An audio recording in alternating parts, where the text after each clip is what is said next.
নিয়ে আইনি মাধ্যমে কাজ বুঝে নেব। এই দালাল দালাল দালাল দালাল দালাল দালাল তোমায় দিতেই হবে। এর গায়ে আঘাত হলে আমার বাবার সম্পত্তির উপর আঘাত হবে, সুতরাং আপনার পিছনে আসেন। এই দালালি করে এখানে বেশি দিন থাকতে পারছেন না, পারবেন না।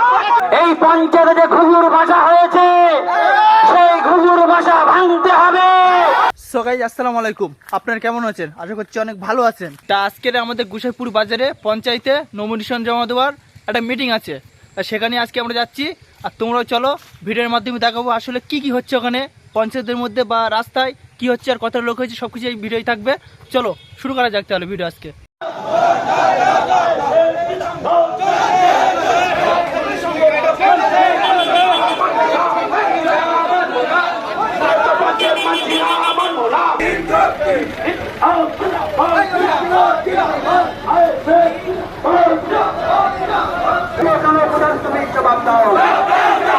এই পঞ্চায়েতের দুর্নীতিগ্রস্ত নেতারা এখনো জবাব দাও।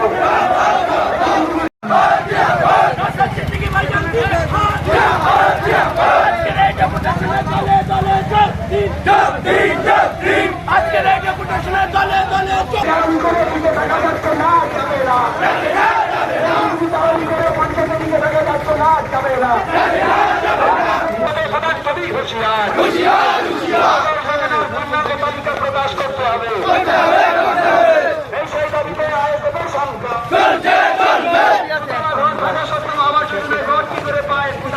জবাব দাও।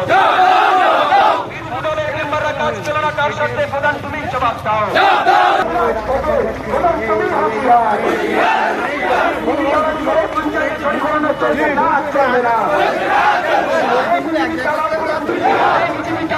বেশি দিন প্রধানে থাকতে পারছেন না, পারবেন না।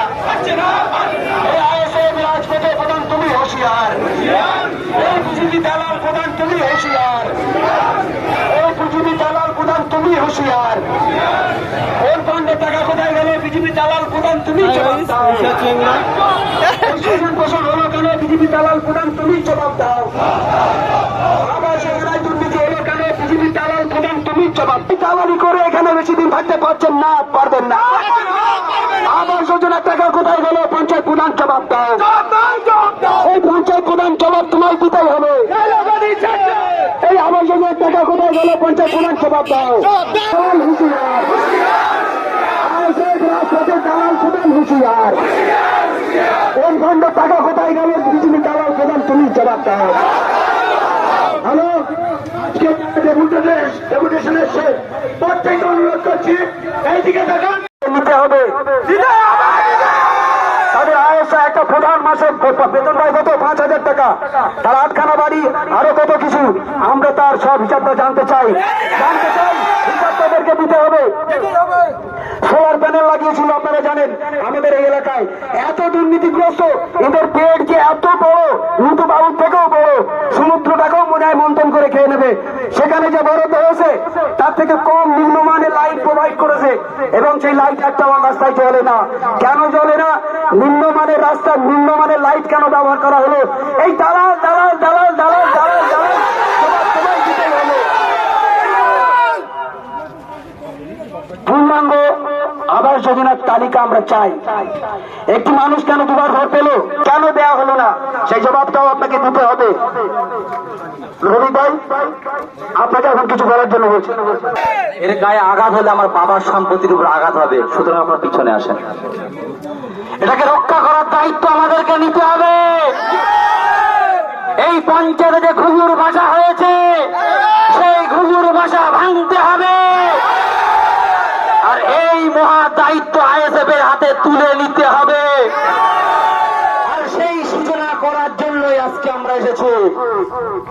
এর আগে একবার এসেছিলাম, তখন দেখতে পেতাম এই জানলা দিয়ে প্রধান মহাশয় কিছু দালালগামী তারা উকি মারছিল আর গালাগালি দিচ্ছিল। আজকে তাদের মুখ আর দেখতে পাচ্ছি না। আমরা জানি আগামী দিনে এই অঞ্চলে ওই প্রধান উঠতে পারবে না। সেই দায়িত্ব আমরা নেব। পঞ্চায়েত কারোর বাবা গেলে সম্পত্তি নয়।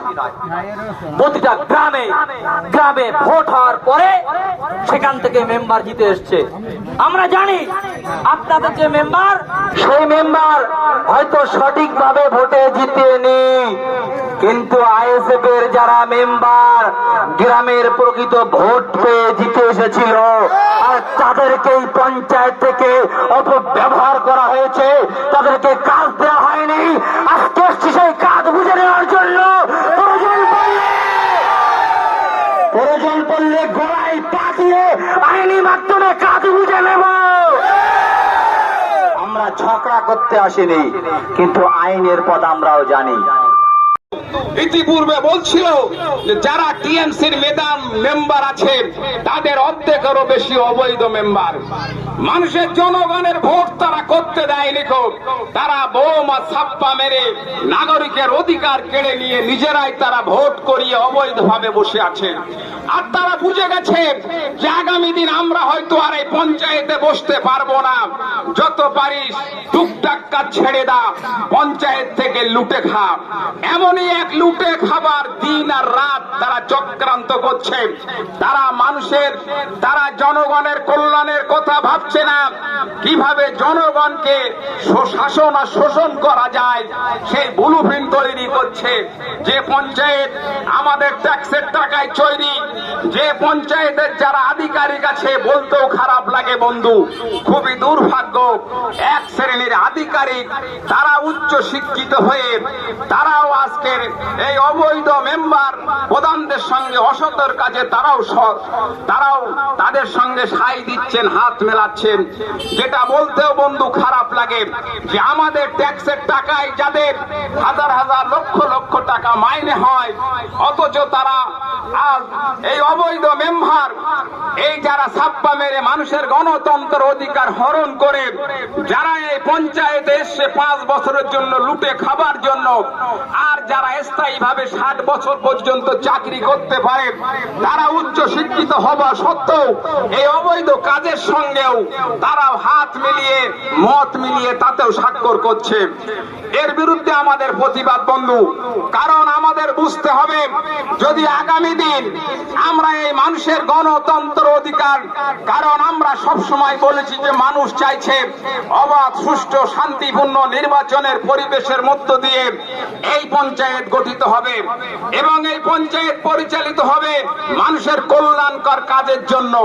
কিন্তু খুবই দুর্ভাগ্য যাদেরকে মানুষ বিশ্বাস করে একটা শ্রেণীর মেম্বারকেও তারা এখানে পাঠিয়েছিল, যারা আইএসএফ থেকে, যারা সিপিআইএম থেকে, যারা কংগ্রেস থেকে, যারা জনগণের ন্যায্য ভোটে মানুষের গণতন্ত্র ভোটে যারা নির্বাচিত হয়ে এই পঞ্চায়েতে যারা মেম্বার হয়ে এসেছিলেন, অথচ দেখছি যারা অবৈধ মেম্বার তারাই কাজ নিয়ে নিচ্ছে, অথচ যারা বৈধ মেম্বার তাদেরকে কাজ দেয়নি।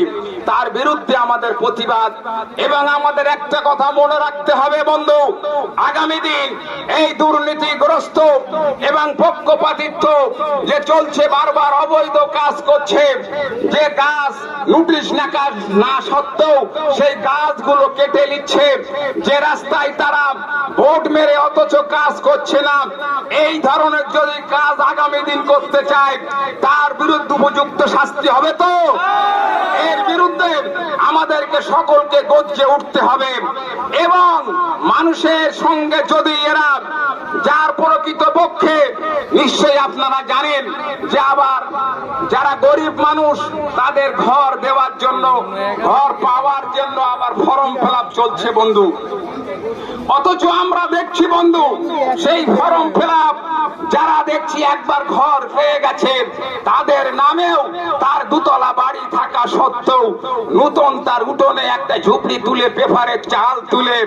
তাদের নাম ঢোকানোর চেষ্টা করছে এবং তারা বলছে দেখ আমরা যেভাবেও একবার চেয়ারে বসে আছি, এরপরে মানুষ আমাদেরকে ঝেঁটিয়ে বিদায় করবে আমাদের অপকর্মের কারণে।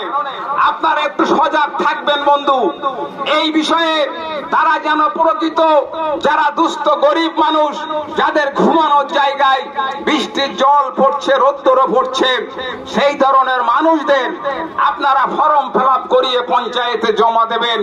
পঞ্চায়েতে জমা দিয়ে তারা যদি আপনাদের ঠিকঠাক সহযোগিতা না করে তাহলে আমার সঙ্গে যোগাযোগ করবেন, আমরা ব্লক অফিসে দেওয়ার চেষ্টা করব।